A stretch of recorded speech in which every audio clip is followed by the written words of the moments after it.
yo creo que ya podemos comenzar siendo 4:10 casi.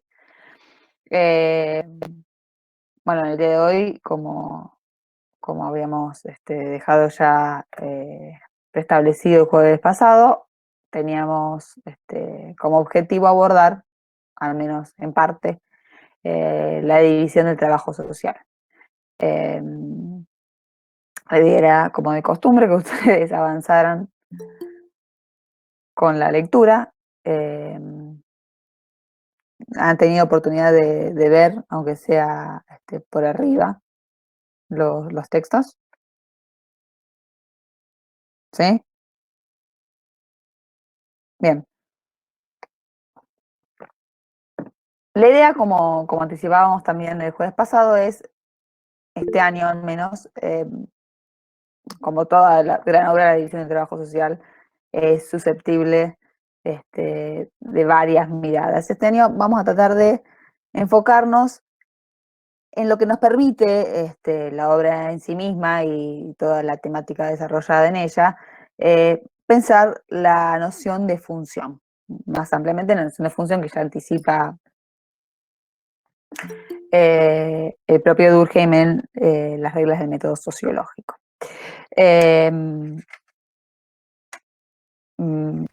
Brevemente, el objetivo principal de la obra es dar cuenta de la función, justamente, de la división del trabajo social, o mejor dicho, la división social del trabajo, la especialización funcional de la sociedad.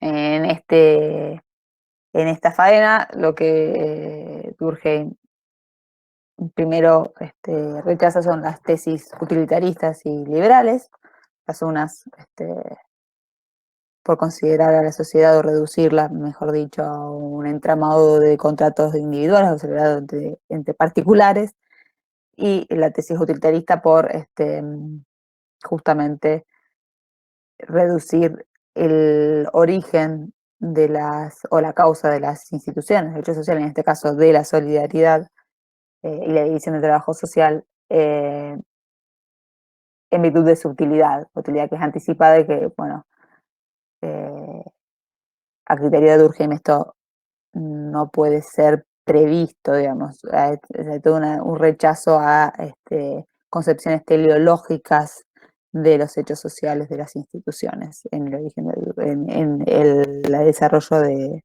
la teoría durkheimiana. Entonces, lo que el autor hace primeramente es, o lo que debemos, mejor dicho, nosotros, porque en realidad el autor no lo hace acabadamente, es definir el concepto central del que va la obra, que es básicamente el concepto de solidaridad social. Lo primero que hay que decir al respecto es que lo que destaca Durkheim de este concepto es su efecto moral, es su efecto social, ¿sí? La solidaridad, la solidaridad es un hecho social. La moral es un hecho social. Y es la condición de posibilidad, podríamos decir, hace posible a la sociedad en sí misma. Tiene un doble efecto, por un lado una eficacia cohesiva, digamos, e integradora, de afianzar los vínculos sociales, y por otro lado, en su aspecto negativo, si se quiere, de restringir el impulso, perdón, sin entrando compañeros, el impulso de la subjetividad individual, ¿sí? Entonces, grandes rasgos, la solidaridad social puede ser definida como la fuerza cohesiva que une a los grupos y los mantiene unidos de forma integrada en el todo social, es decir, la fuerza cohesiva que une las partes al todo, ¿sí? Ahora bien, el autor distingue dos tipos de solidaridad o dos tipos de vínculos cohesivos, dichos en sus propios términos. ¿Cuáles son, básicamente? Lo hablamos la semana pasada. Mecánica y orgánica. Mecánica y orgánica. Exactamente. Son dos tipos de solidaridad, de vínculos cohesivos que distingue el autor y que hacia finales del capítulo 3 del primer libro de la División de Trabajo Social va a resumir, y yo voy a leer, voy a citar en extenso. No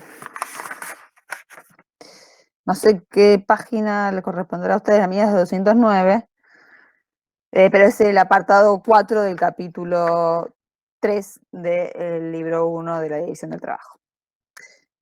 Puesto que la solidaridad negativa no produce por sí misma ninguna integración y que, por otra parte, no tiene nada específico, reconoceremos solo dos clases de solidaridades positivas que se distinguen por las siguientes características. Primero, la primera liga directamente el individuo a la sociedad sin ningún intermediario. En la segunda, el individuo depende de la sociedad porque depende de las partes que lo componen. 2. El segundo, la sociedad no es vista bajo el mismo aspecto en los dos casos. En el primero, lo que se llama con ese nombre es un conjunto más o menos organizado de creencias y sentimientos comunes a todos los miembros del grupo, el tipo colectivo. Por el contrario, la sociedad de la que somos solidarios en el segundo caso es un sistema de funciones diferentes y especializadas que unen relaciones definidas. Estas dos sociedades no constituyen, por lo demás, sino una. Son dos aspectos de una misma y única realidad, pero que no por ello hay que dejar de distinguir. De esta segunda diferencia se deriva otra que va a servirnos para caracterizar y dar el nombre a esas dos clases de solidaridad. La primera no puede ser fuerte más que en la medida en que las ideas y tendencias comunes a todos los miembros de la sociedad superen en número y en intensidad a la que pertenecen personalmente a cada uno de ellos. Es tanto más enérgica cuanto más considerable es este excedente. Ahora bien, lo que constituye nuestra personalidad es lo que cada uno de nosotros tiene de propio y de característico, lo que lo distingue de los demás. Así pues, esta solidaridad solo puede aumentar en razón inversa a la personalidad. Hay en cada una de nuestras conciencias, dijimos, dos conciencias. Recordemos lo que planteaba en representaciones individuales y colectivas, ¿no? Dos conciencias. Una que nos es común en nuestro grupo entero y que por consiguiente no es nosotros mismos, sino la sociedad viviendo y actuando en nosotros. Otra, por el contrario, solo nos representa a nosotros en lo que tenemos de personal y de distinto, en lo que hace de nosotros un individuo. La solidaridad que deriva de la semejanza alcanza su máximo cuando la conciencia colectiva recubre exactamente nuestra conciencia total y coincide en todos sus puntos con ella.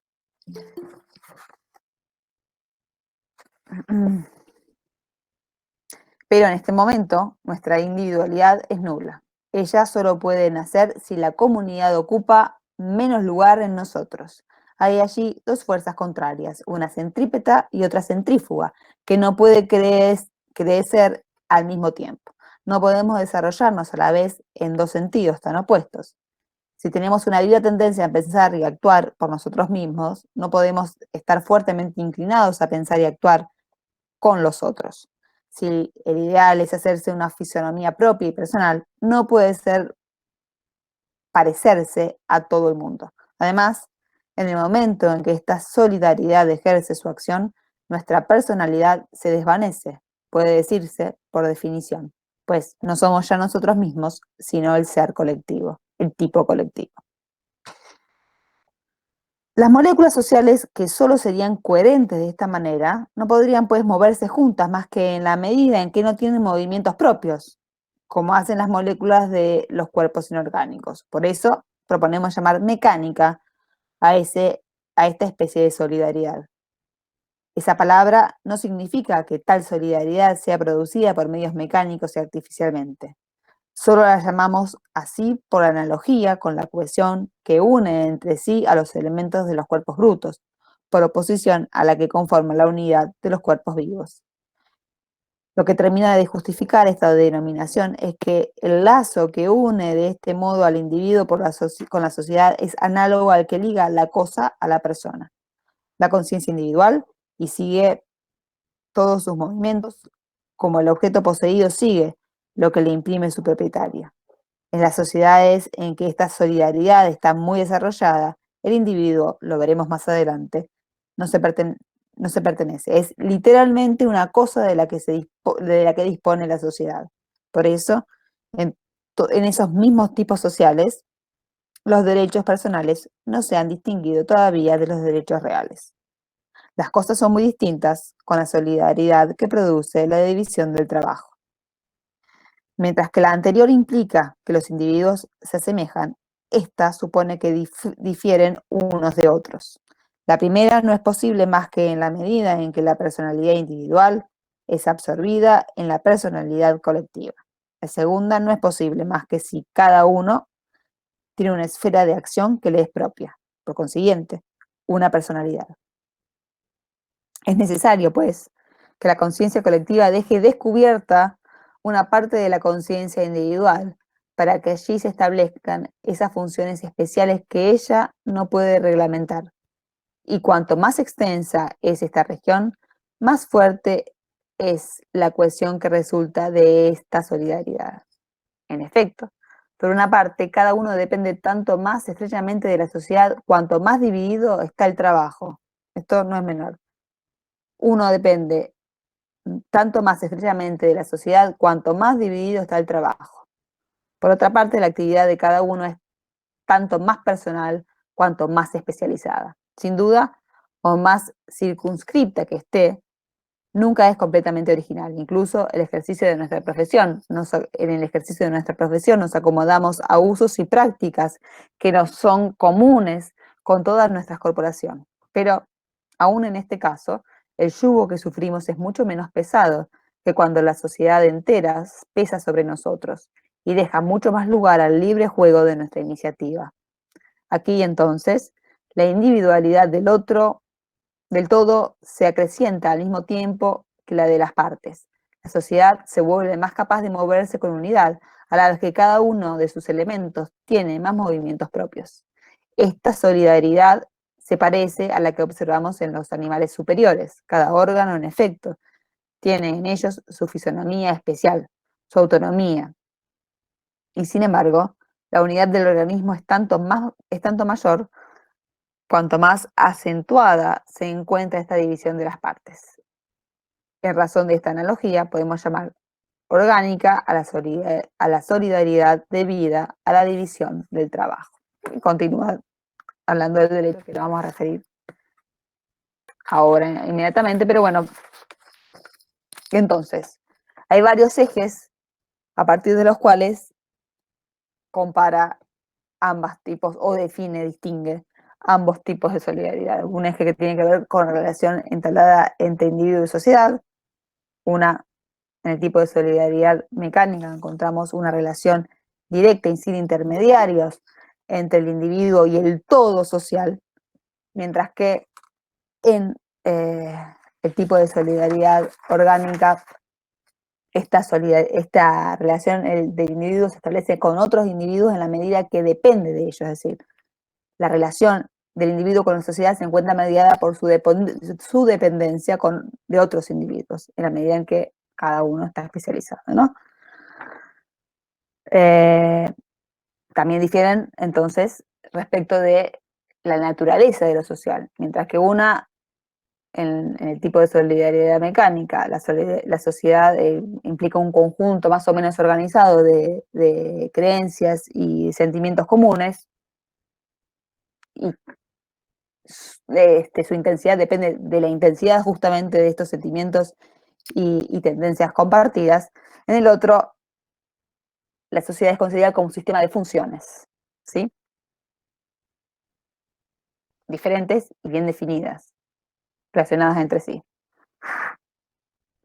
Y el tercer punto, o el tercer eje comparativo, o a tener en cuenta para definir cada una de estas sociedades, es la relación entre conciencia colectiva y personalidad individual. ambos guardan entre sí, me refiero, conciencia colectiva y personalidad individual, una relación inversamente proporcional. En la medida en que una es fuerte e intensa, la otra se retrae, ¿sí? En el caso de la solidaridad mecánica encontramos una coincidencia casi perfecta entre personalidad individual y conciencia común, o mejor dicho, la conciencia común no deja espacio a la personalidad individual, mientras que un tipo de solidaridad orgánica requiere necesariamente el afloramiento o lugar para el desarrollo de esas personalidad individual. Ahora bien, bueno, y además, si se quiere, podemos ver en nivel más fenoménico a qué tipo de sociedad está ligada. Mientras una está ligada a la solidaridad mecánica, me refiero, a un tipo de sociedad segmentaria, es decir, definida por grupos corporativos, es decir, por grupos homogéneos y aislados entre sí, aislados en el sentido en que sus relaciones están mediadas sobre todo por el sistema de parentesco, no tienen una gran densidad de comunicaciones entre ellas. La otra es propia de la sociedad moderna, y diría hasta cierto punto globalizada, en la medida en que luego, no lo va a decir así, obviamente Durkheim, pero sí da cuenta del cambio de escala de la sociedad para el afloramiento, o como factor secundario a la emergencia de la división o la división funcional de la sociedad, ¿no? Ahora bien, ¿cómo podemos dar cuenta de esta solidaridad o de la solidaridad social, cualquiera sea el tipo, en la medida en que esto no es directamente mensurable o observable? Y aquí cobra vital importancia en la argumentación de Durkheim la dimensión jurídica, de lo social. Es decir, va a apelar al derecho como recurso metodológico para poder dar cuenta de la prevalencia de uno u otro tipo de solidaridad en la sociedad, ¿no?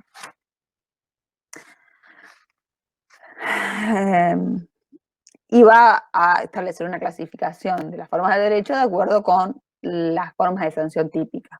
Así distingue derecho represivo y derecho restitutivo o cooperativo. El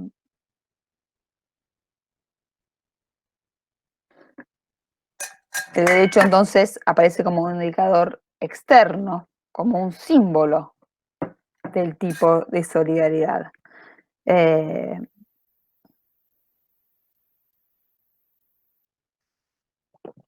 Si bien en ambos casos, o ambos tipos de derechos, implica una serie de procedimientos obligatorios, mientras que el derecho represivo, estas obligaciones adoptan un carácter negativo o de prohibiciones, y la sanción, la pena, es expiatoria. Ahí hago un paréntesis y vinculo con las formas de elementales de la vida religiosa. La teoría, si se quiere, del carácter eminentemente social de la religión de Durkheim, está vinculado o se encuentra en el marco de esta teoría de la solidaridad mecánica, en la medida en que todo estado fuerte de conciencia, por el medio en virtud del cual se define una conciencia común, base de la solidaridad mecánica, tiende a tomar un carácter religioso, ¿sí? Todos esos estados fuertes de conciencia tienden a tomar un carácter religioso. Es así como que la religión también puede ser visto como, o expresa el mantenimiento de la conciencia común, ¿no? Y sus prescripciones, obviamente, recordemos básicamente los 10 mandamientos. Sí, Mónica. Sofía, ¿te puedo decir algo? O Por sea, no, supuesto, ¿no? preguntar algo. Durkheim no va a decir que en sus inicios el derecho aparece en las religiones, Obvio, sí, sí, como sí, tiene su origen en las religiones. sí. Por eso el Ah, derecho represivo propio de sociedades segmentarias es un derecho básicamente religioso. claro, Y, está bien, y su sanción tiende a la expiación.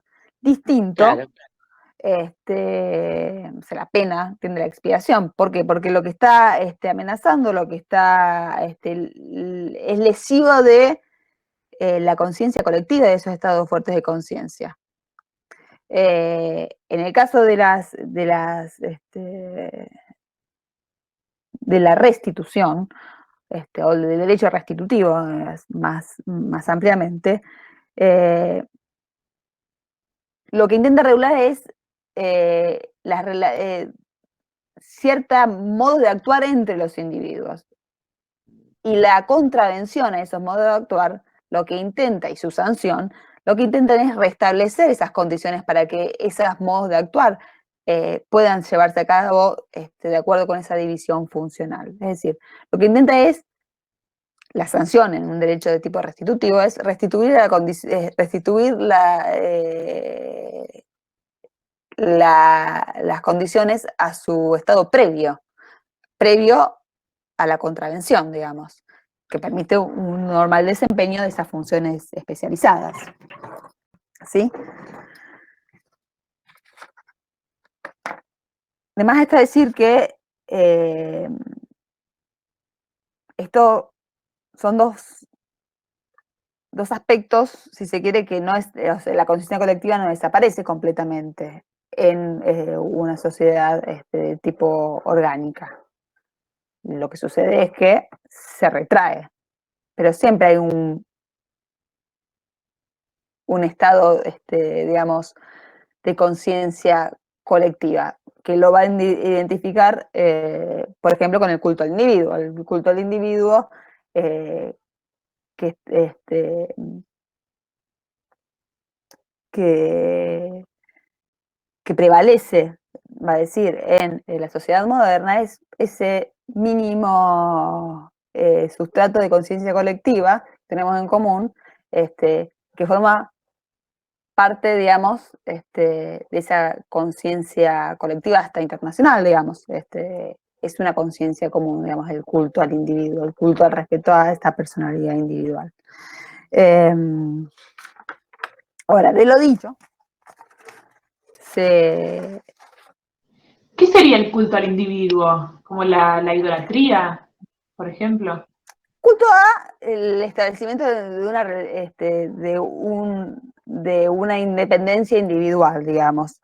En eso, digamos, esa si quiere, preponderancia de establecer la independencia del individuo, forma parte en realidad de un todo común en la sociedad moderna, digamos. Es un culto, esta cuestión de la reificación del individuo por sobre lo social, es un culto aún paradójicamente, digamos, ¿no? Esta cuestión de lo que es distinto, porque tal vez ahí tenemos una cuestión. Este surgimiento del individuo que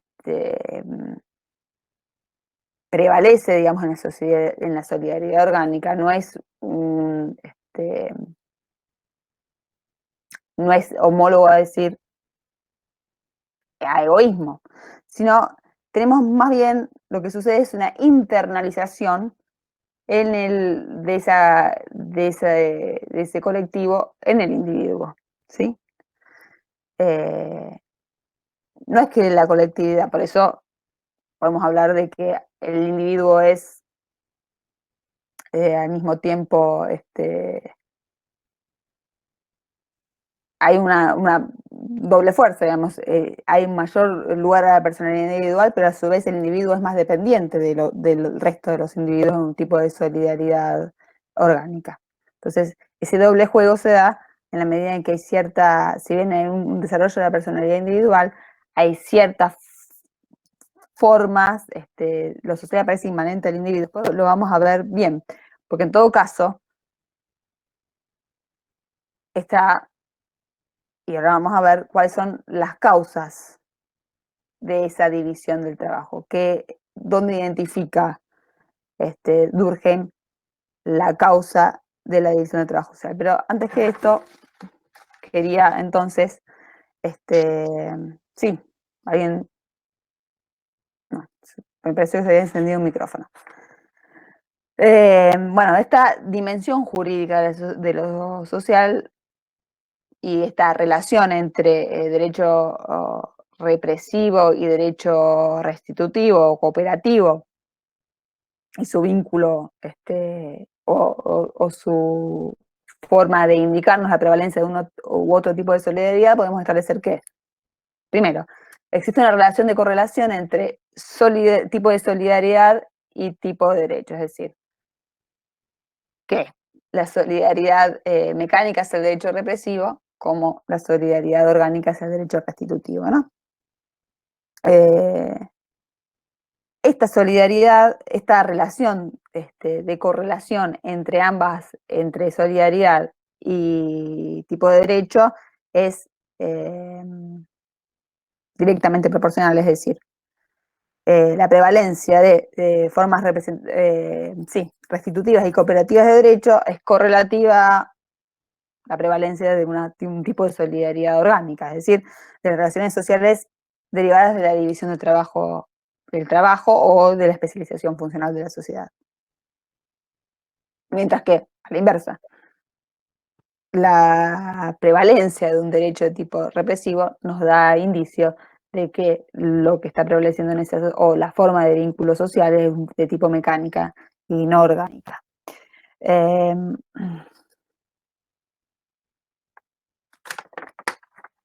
Sofía, ¿te puedo Sí, hacer una? nosotros... Nosotros, la idea es que ustedes participen, hablo yo porque nadie se atreve, pero todas las veces que sea necesario me interrumpen o aportan. a ver, cuando hablamos de esta cuestión, cuando Durkheim lo que intenta hacer al hablarnos de el derecho represivo y solidaridad mecánica, y que aparece el derecho restitutivo y la solidaridad, la división del trabajo, Sí. en la orgánica, en la solidaridad orgánica, Sí. también sigue ambas dos, la conciencia colectiva, o sea, la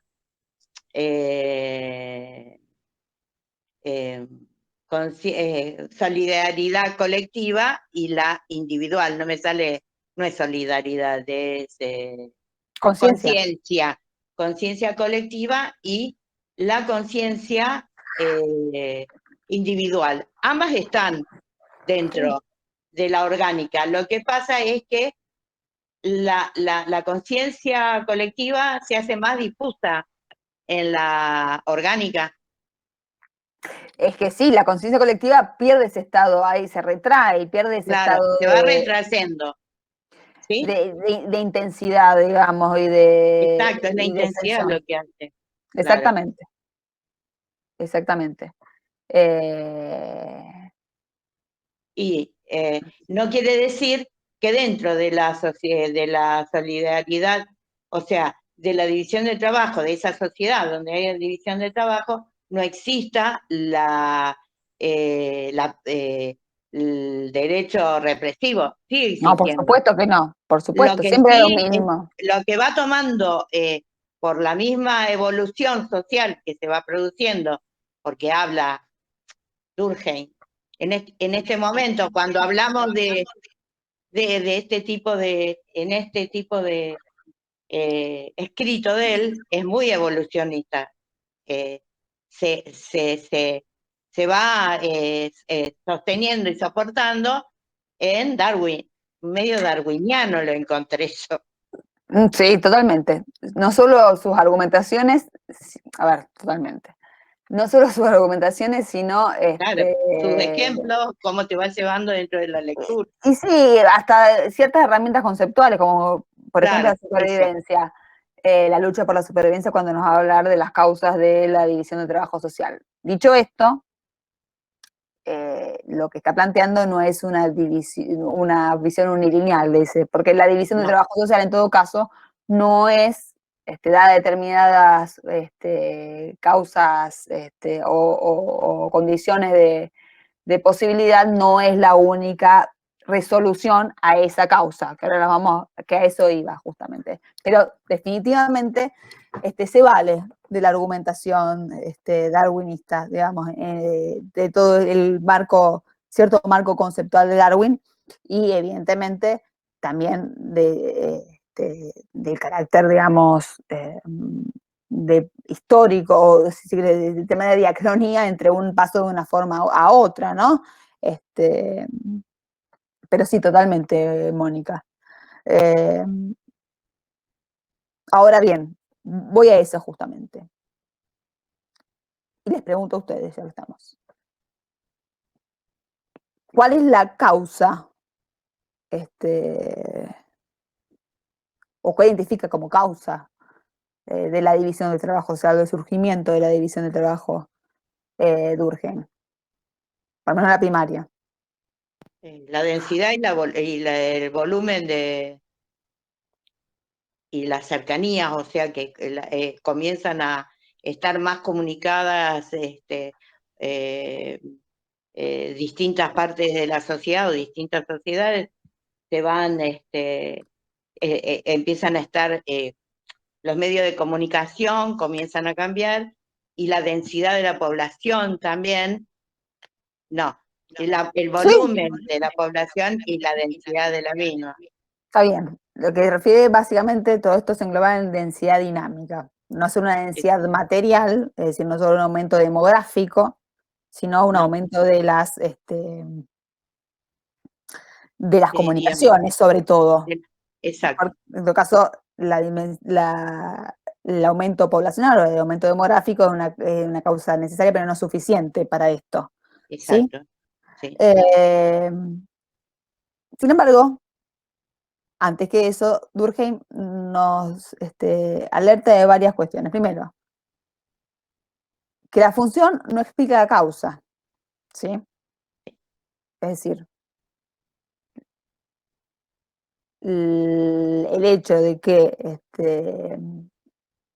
la función de la división del trabajo social implica una mayor solidaridad o el surgimiento de la solidaridad orgánica no explica su origen. Porque esto, como dijimos antes, sería una anticipación y una tesis teleológica que descarta de plano ya desde las reglas de método, ¿no? Durkheim sostiene que en la medida en que no existe no se puede, no hay forma de que se pueda anticipar nada, ni su utilidad, ni, No. ni su función, digamos. No, no existiría esta anticipación mental, no es posible establecerse, no, la descarta de plano. Tampoco, bueno, ni la función explica la causa, ni su utilidad explica la causa del surgimiento de de los hechos sociales o de las instituciones, ¿no? Entonces, a lo que va a aplicar es una explicación de tipo mecánica o morfológica, de índole sincrónica, ¿sí? Lo que, en todo caso, si después esa resolución que se da a un problema puntual prevalece es porque se adquiere cierta utilidad, pero no está en su causa. Entonces, la causa de la división de trabajo social, sí, es la resolución de un problema de tipo organizacional y distribución de la materia humana. Es decir, es un problema de tipo de índole morfológica Sí, y que ya tiene vi. que ver justamente con el aumento de la densidad dinámica. En un contexto... Perdón, Sí. me perdí en un momento, porque dijiste adquiere utilidad pero no está en su causa y entendí que usaste causa como, digamos, la causa del surgimiento sería el cumplimiento de la función y lo que viene después, o sería al revés, ahí me perdí. Él da una explicación mecánica a la causa de la división del trabajo social. Como dije, ni la causa explica, la función no explica la causa y la utilidad no explica tampoco la causa. La explicación de la causa está en una situación de índole morfológica que tiene que ver justamente con el aumento de densidad dinámica. Esta densidad dinámica refiere no solo a un aumento digamos, la densidad demográfica, ¿sí? En todo caso, como decíamos antes, ¿no? Como apuntaba Mónica también. Si bien puede ser necesario, no es suficiente, porque lo que tiene que prevalecer ahora es un aumento de cruces e intercambios entre segmentos que, como dijimos, permanecían aislados, ¿sí? Recordemos esta definición de sociedad segmentaria como una combinación de segmentos diferenciados, homogéneos a su interior, pero aislados entre sí, digamos, o solo vinculados a partir de relaciones de parentesco. Lo que sucede es que a partir de un aumento de la densidad dinámica, es decir, de las comunicaciones entre esos segmentos que estaban aislados, se produce una especie de disolución progresiva de estos segmentos y un aumento por la lucha, y ahí vemos todo el sustrato o dispositivo conceptual darwiniano. Hay un aumento de la lucha por la supervivencia, a medida en que estos grupos, si bien se permanecían aislados, compartían los mismos tipos de prácticas y costumbres. Entonces, lo que sucede es que empiezan, de acuerdo con la teoría que es Green-Durkheim, a chocar entre sí. Que surgiría, daría, sí, Mónica. Sí, yo lo que cuando hablamos de los segmentos, esos mismos segmentos, la población segmentaria no se transforma también, se va Claro, transformando, porque pasa a ser clanes, pasan a ser pueblos. está bien, pero aún dentro de, a ver, ese clanes pasan de la aldea a la ciudad, va a decir como, pero esos clanes, estamos hablando de sociedades segmentarias cuando hablamos de clanes. Es decir, No, son grupos ya homogéneos no. a su interior, forman una asociación mayor, pero son grupos Claro, corporativos eso es. y son homogéneos ¿Cómo? entre sí. Están regulados por relaciones, mayormente por relaciones de parentesco. Lo que sucede Sí, es que a partir de un aumento demográfico, esto puede llevar a un aumento de las comunicaciones, porque no necesariamente un aumento demográfico lleva a un aumento de las comunicaciones, de los choques entre segmentos o grupos corporativos que componen la asociación. sí. Los límites entre esos grupos empiezan a diluirse, pero estos grupos a su interior son homogéneos entre sí. A medida que empiezan a chocar, empieza una dilución de esos segmentos, que puede, no necesariamente, puede derivar en una división o una especialización funcional de la sociedad.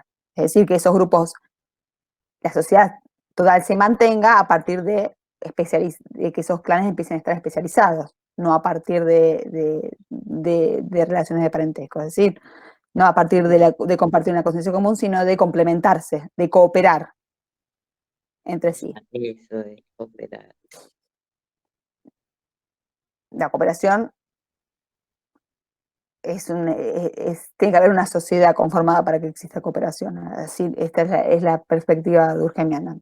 Sin embargo, esto mismo podría llevarse, la división de trabajo, y a diferencia de podríamos decir, punto de vista, una perspectiva evolucionista unilineal, lo que nos plantea aquí Durkheim es que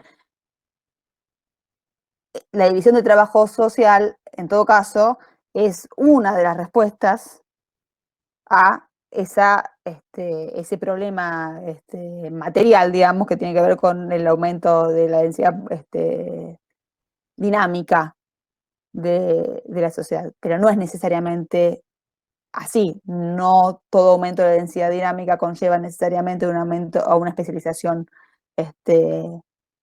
funcional de la sociedad, porque puede resolverse por otros equivalentes funcionales, guerras civiles, migraciones, disolución de todo social, fragmentación. Es decir, no hay una condición necesaria, digamos, una relación de necesariedad entre el aumento de la densidad dinámica y la división funcional o la especialización funcional de la sociedad. Perdón, Sofía, ¿te puedo hacer una pregunta? Sí, Mauro.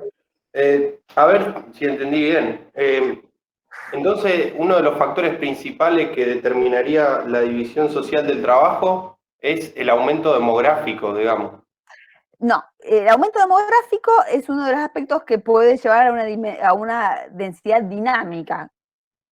¿Qué entiende él por densidad dinámica? Un aumento de los cruces o intercambios y consecuentemente de fricciones entre los segmentos que parecían aislados en la conformación de la asociación, digamos, como él define asociación. Recordemos la noción de asociaciones, una combinatoria particular entre grupos o segmentos que conforman una entidad sui generis.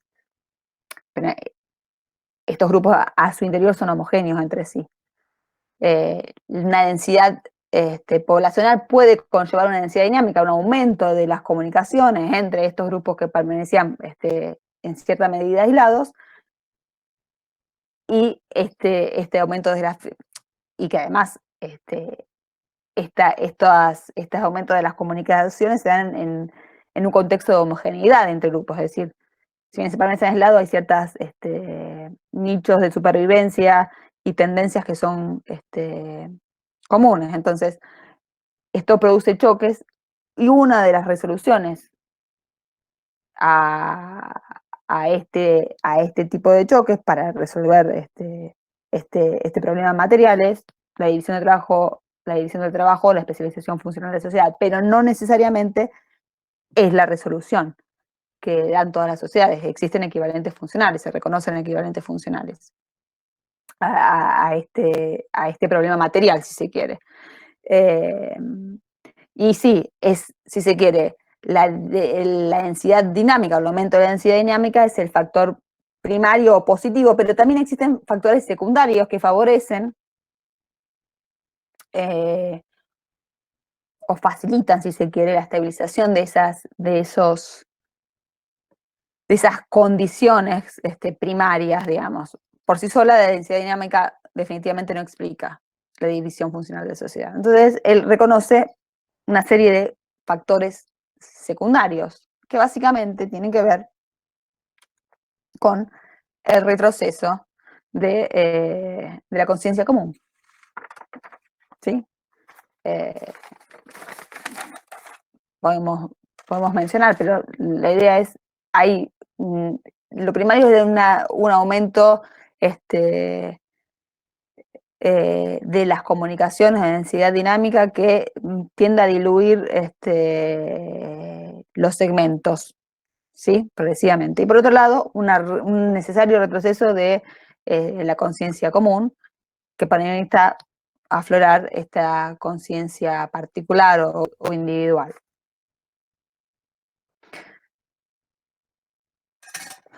Perfecto, muchas gracias, Sofía. Es la transformación de la morfología social lo que se va dando. Ahí tenemos una cuestión, sí, porque lo que ahí su explicación es de fusión tipo de también. morfológico, una explicación de tipo morfológico o sí, morfológico.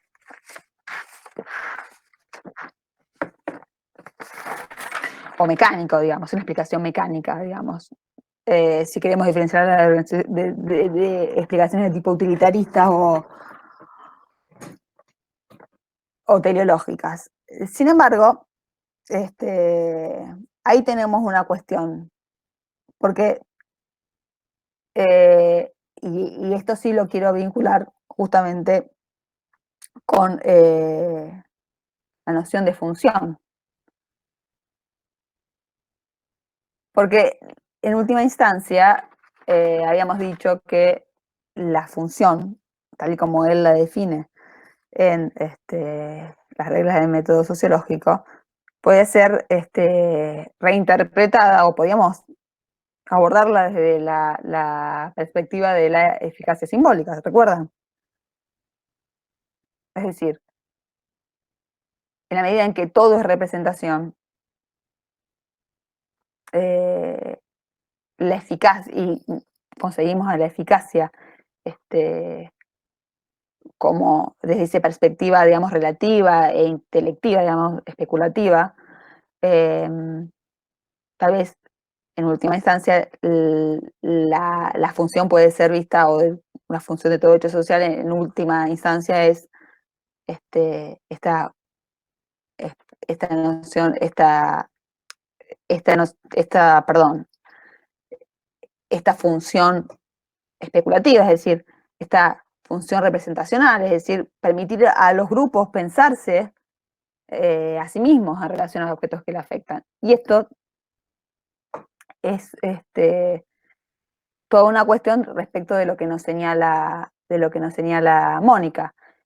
Si esa conciencia colectiva que permitía a esos grupos que conformaban el todo social más o menos homogéneo y que tenían ciertas formas de concebirse a sí misma en relación a los objetos y a las relaciones entre esos grupos segmentarios, se modifica, y esas explicaciones y esas representaciones dejan de ser operativas para explicar esa realidad. Entonces, también esto produce cambios desde el punto de vista material, ¿verdad? A ver, porque esta solidaridad, en realidad, solidaridad orgánica, esta división del trabajo, en todo caso, implica cierta o necesariedad de una forma de regulación. Forma de regulación, o se identifica casi con cierta forma de regulación que es desde el punto de vista del propio Durkheim, entra en el plano de la fisiología social, ¿sí? Entonces, ¿hasta qué punto, digamos, no podemos comprender esa transformación de la conciencia colectiva y de las representaciones a partir de la noción de eficacia simbólica? Y eso es algo que me gustaría, como yo les anticipaba en el encuentro anterior, ¿no? Es un poco,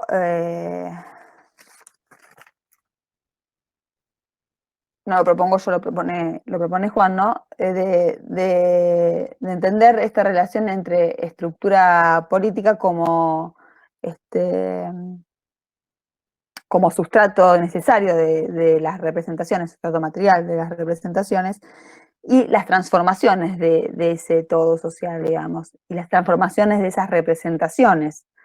Por eso lo que yo quería proponerles para seguir trabajando y que se transforme esto en un práctico, es pensar justamente las preposiciones teóricas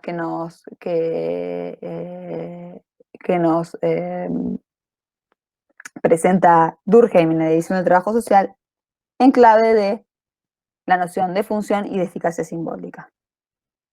¿Sí? ¿Se entiende? No.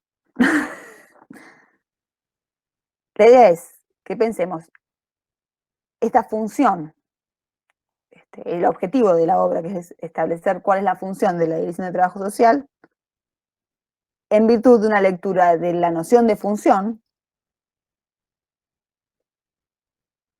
en clave de eficacia simbólica.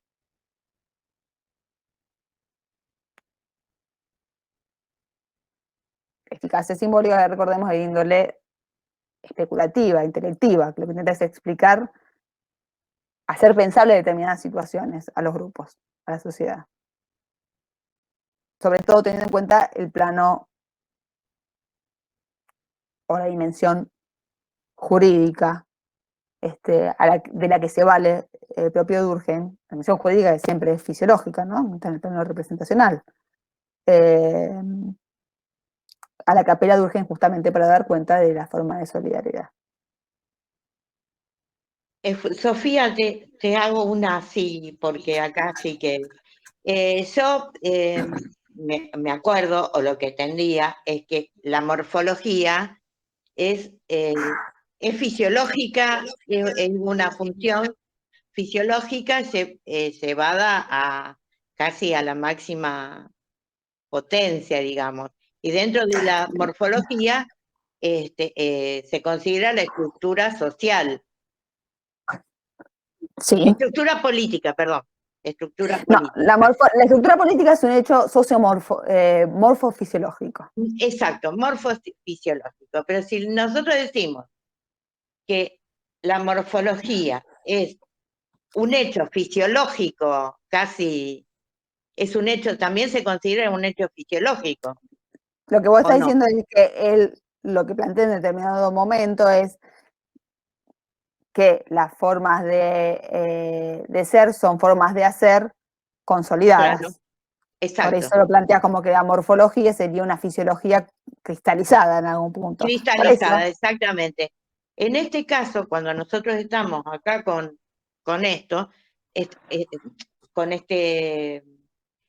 con la división del trabajo, donde, no sé, me parece, o es lo que yo entendí, que se basa y va, la intención es, o va por la parte morfológica, los cambios morfológicos que se van dentro de la estructura de la social, que se van produciendo y que que va llevando hacia un cambio también, una solidaridad, en una conciencia colectiva que también se va haciendo difusa a medida que, que la morfología va cambiando. No sé si me explico. Sí, la cuestión es... Porque si vos me decís, yo tengo que pensar la división del trabajo en clave de la función y la eficacia simbólica, sí. A mí me lleva a pensar en lo morfológico, porque no sé cómo lo relaciono, ¿entendés? Bueno, ahí está la cuestión. Tal vez no sea claro, tal vez no es una pregunta para resolver ahora. La cuestión es que la piensen de acuerdo con la lectura. La cuestión es que él establece como función, recordemos, retomemos el principio. Él resuelve rápidamente cuál es la función de la división del trabajo, que es básicamente generar una solidaridad, ¿sí? Una cohesión. Resuelve casi lo que supuestamente es el objetivo de la obra, resuelve casi inmediatamente. La cuestión es todo el desarrollo y tratar de ver esta noción de función, que muchas veces aparece confusa, digamos, es un tema recurrente la noción de función en Durkheim, y que la podamos pensar a partir de esta propuesta de Juan, de repensar la noción de función en sí misma para Durkheim en clave de la eficacia simbólica, ¿sí? Y creo que esto que, si vos lo pensás más detenidamente, Mónica, esta relación entre hechos entre formas de hacer consolidadas y estructura política, creo que es una buena punta como para empezar a pensar. Perdón, ¿puedo preguntarte algo? Sí, sí, Bueno, Marcelo. me diste pie, porque yo estaba pensando en lo mismo. Hace ya un par de años leí de Byung-Chul Han este mismo tema de la pérdida de la eficacia simbólica, la pérdida de los rituales. ¿Se puede perder la eficacia simbólica, lo que une ritualísticamente a una sociedad?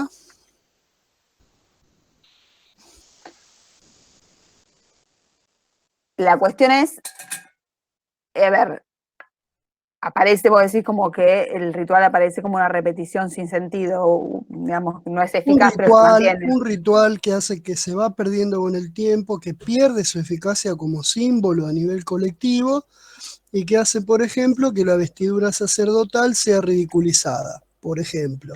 O la morfología de la estructura social que se va degradando a través de los hechos y, bueno, se pierde la sociedad en sí misma.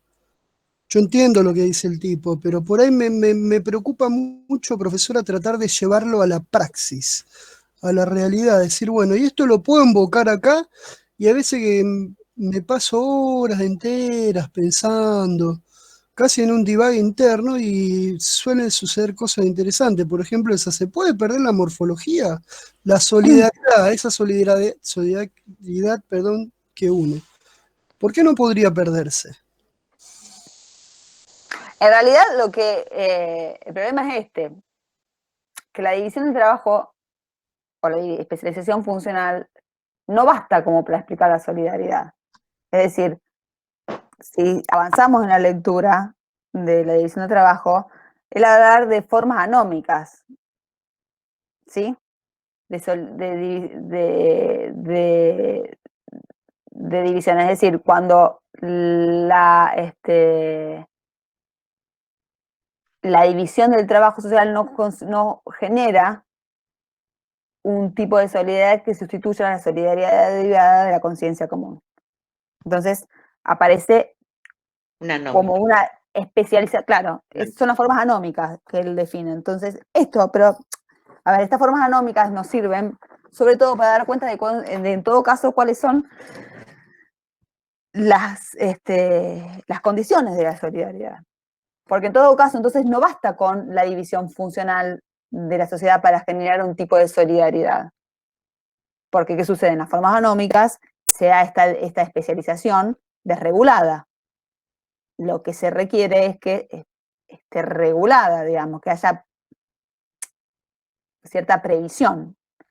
Y en esta previsión aparece la cuestión de la norma, de la regla, que estén regladas, digamos, que haya cierta internalización de lo social. En la existencia de la regla y esta regulación aparece el marco, la sociedad, digamos, por eso es social, digamos.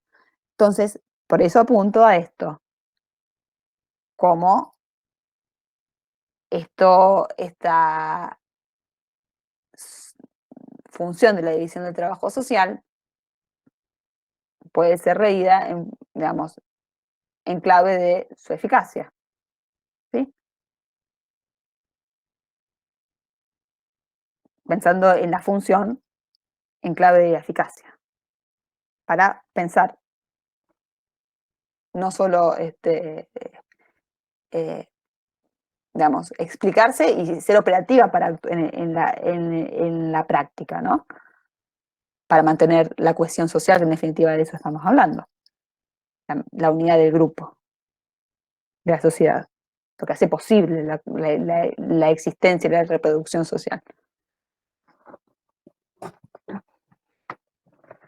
Es a eso a lo que apunto, para que pensemos en todo caso tengamos una, o no, o la descartan de plano, pero pensar en esto, leer el texto a partir de esta consigna, ¿no? Y discutirlo en la próxima clase, en el próximo encuentro, encuentro. No sé si les parece, si se entiende.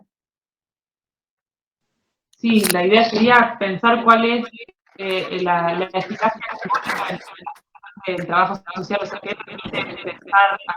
A ver, exacto, si el objetivo propuesto por el propio Durkheim es establecer la función de la especialización funcional de la sociedad, pensemos esa función en clave de la eficacia simbólica. Siempre tener en cuenta y presente cuál es la noción de eficacia que estamos manejando, ¿no? Y no es utilitarista, no es teleológico, sino explicativo y especulativo.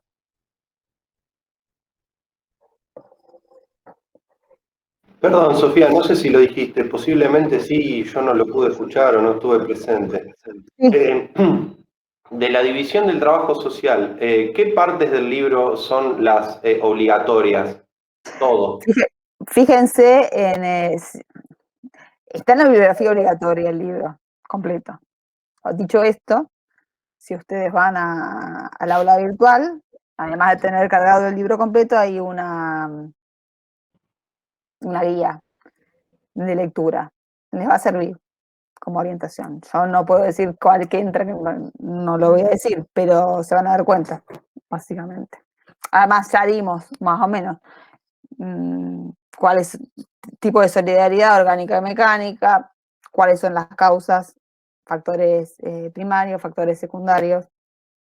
Y pero lo que más me interesa es que podamos pensarlo más operativamente, digamos, en torno al marco conceptual que nos propone el propio Durkheim, digamos. No que sepamos de memoria, sino tratar de poner en movimiento cuál es el sustrato conceptual y si quiere hasta epistemológico, que nos va a permitir un poco ver todo el dispositivo durkheimiano, o entender más acabadamente la propuesta teórica de Durkheim. Ok, gracias. Por supuesto, entre semana lo que yo voy a tratar de subir, pero no hice a tiempo, hoy ya le digo, tuve intermitencias en las conexiones, una pequeña presentación de PowerPoint que tenía pensado presentar hoy, que va a ser como, si quiere, un resumen de lo que un poco expuse hoy. Y por supuesto me pueden escribir en el transcurso de la semana consultando lo que necesiten. Digamos, si no queda claro. No. Gracias, Sofía. No. Sugerencias, preguntas, comentarios, aportes que quieran hacer.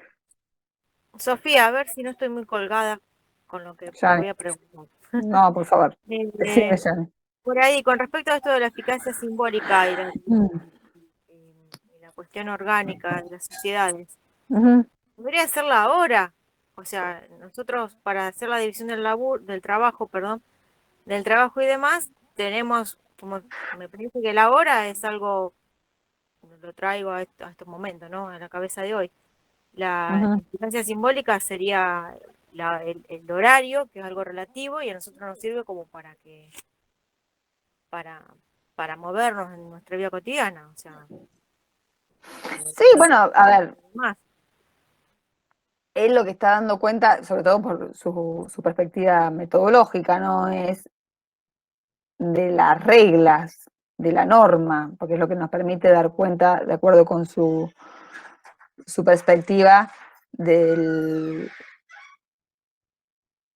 digamos, es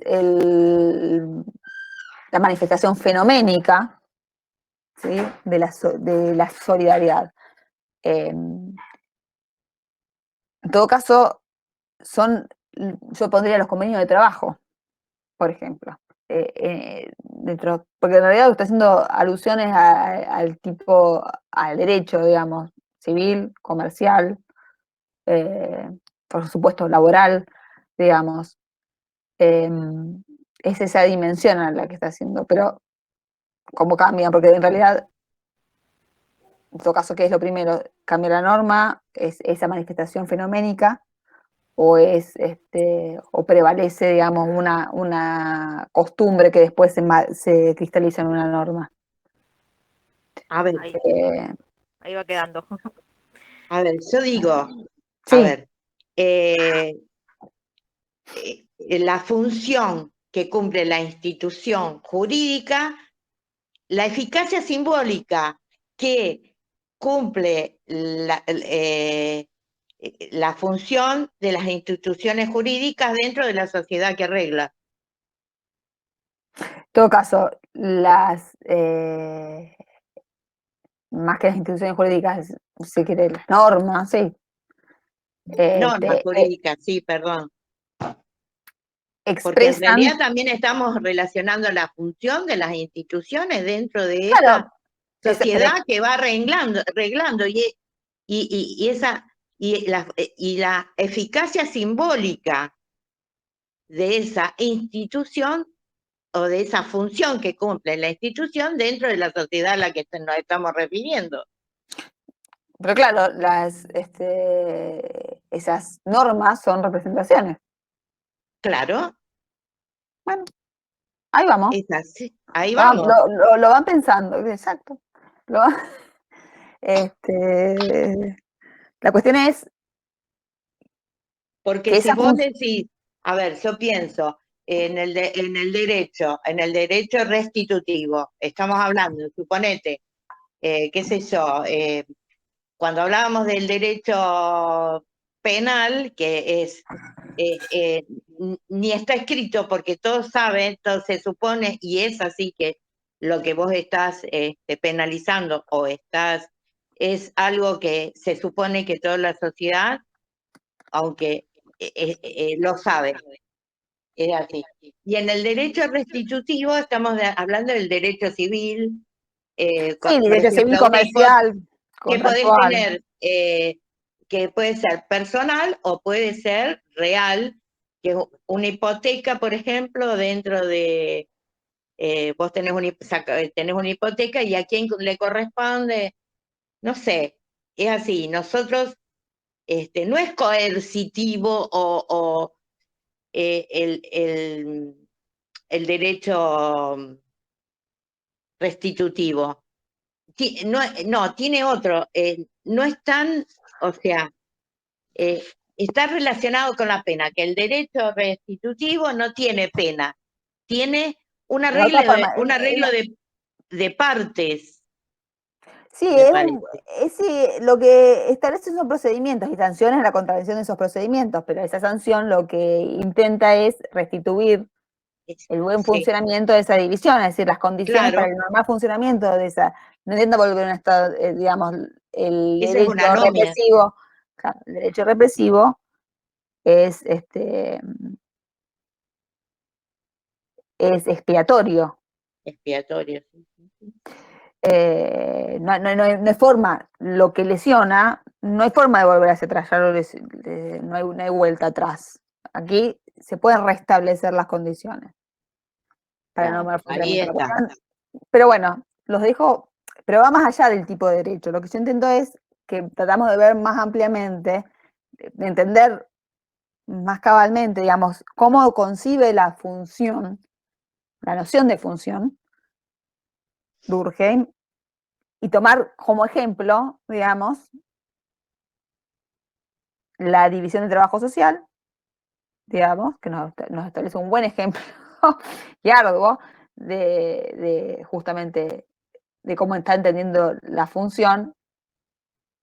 Y todo esto en virtud de la propuesta de Juan de releer este concepto a partir de la noción de eficacia simbólica.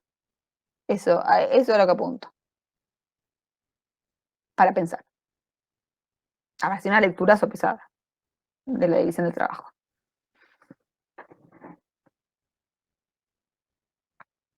Lo que digo, no quiero ejemplos de derecho, siempre cuando le sirva si le sirve para argumentar un punto, sí, pero no es eso lo que estoy apuntando, sino justamente retomar el propio objetivo de Durkheim, en establecer cuál es la función de la división de trabajo social y leer eso en virtud de la noción de función repensada a partir de la eficacia.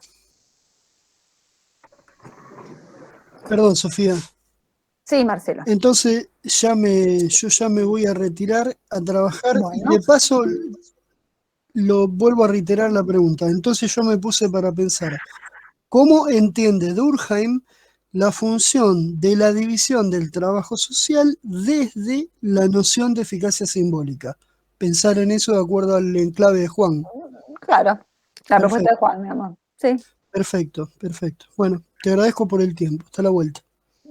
Gracias a vos, Marcelo, y que te vaya bien. Gracias. Bien. ¿Dudas, preguntas, sugerencias, aportes? No, gracias, Sofía. Bueno, Gracias. entonces nos vemos el jueves 18. ¿Jueves 18? 17, 18, 17, 17, es viernes, jueves 17. Sí. Chao, Sofi. Chao, nos vemos. Muchas gracias, chicos. Gracias. Chao, chao. Chao. Hasta luego. Chao.